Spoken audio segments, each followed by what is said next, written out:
again, we know in terms of lifelong physical fitness how important it is for young children.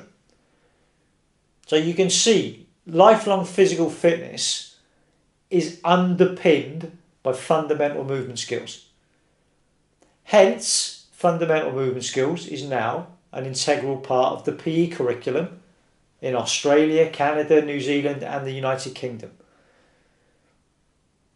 And we know if fundamental movement skills are the building blocks to physical activity, physical participation.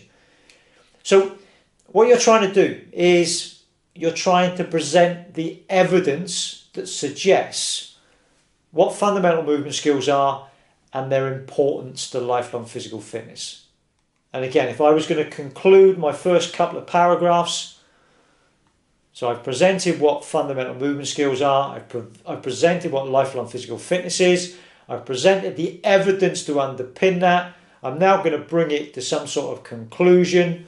So I might say something along the lines, consequently, if children can run, jump, catch and throw, it's going to give them more opportunities to engage in physical activity and hence become more physically fit or improve their health and fitness, which would then allow me then to progress on to the next theme.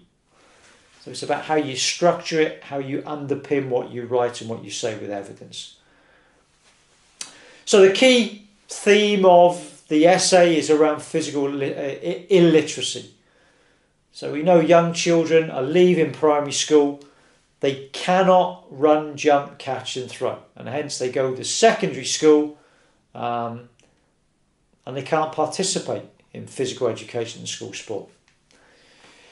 So for you guys, it's trying to bring together what you know is happening, so the reality, and underpin it with the theory. That's what the assessment is trying to get you to do. So you probably know what goes on in schools at the minute in terms of young children's movement skills. You understand what goes on in terms of their physical activity. You understand what goes on in terms of their physical fitness. So you've got that reality of what goes on in schools. We all know kids' physical fitness levels aren't great. We know their physical activity is not great.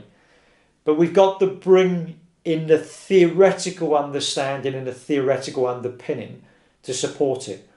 Otherwise, what I say here, the reality, is only very, very descriptive. I need to provide the reasoning and the understanding with the theoretical knowledge to support and back up what I'm trying to say. So what I'm trying to do with this lecture is try to get you to understand what currently goes on with young children in terms of whether it's physical activity, physical fitness or movement skills. So if we think of the significance of sport, what do we want our young children to achieve through their sports participation? What are our aspirations for them? We think of London 2012, probably our aspirations is to produce lots of great athletes, world champions, Olympic champions, professional athletes, people that play sport. And we've talked about it a lot, that the legacy of the 2012 Olympics was to inspire a generation. Hence, that's why the national curriculum was changed to bring in more emphasis on fundamental movement skills. That was why the primary school premium sport offer was brought in schools in England, was because we wanted to get more coaches into schools, because we recognised that primary school PE teachers weren't the best placed people to deliver PE. So that was the legacy of the 2012 Olympics. Again, I'm always quite cynical of these things. So that was the aim. That was what we wanted to achieve. Me personally, I still think we're falling well short of that. We're not producing children that have got good fundamental movement skills, are physically competent in their movement. I still think we're well short of that. And yet we know physical activity, physical fitness, lifelong physical fitness, all the evidence shows that they are underpinned by good movement skills.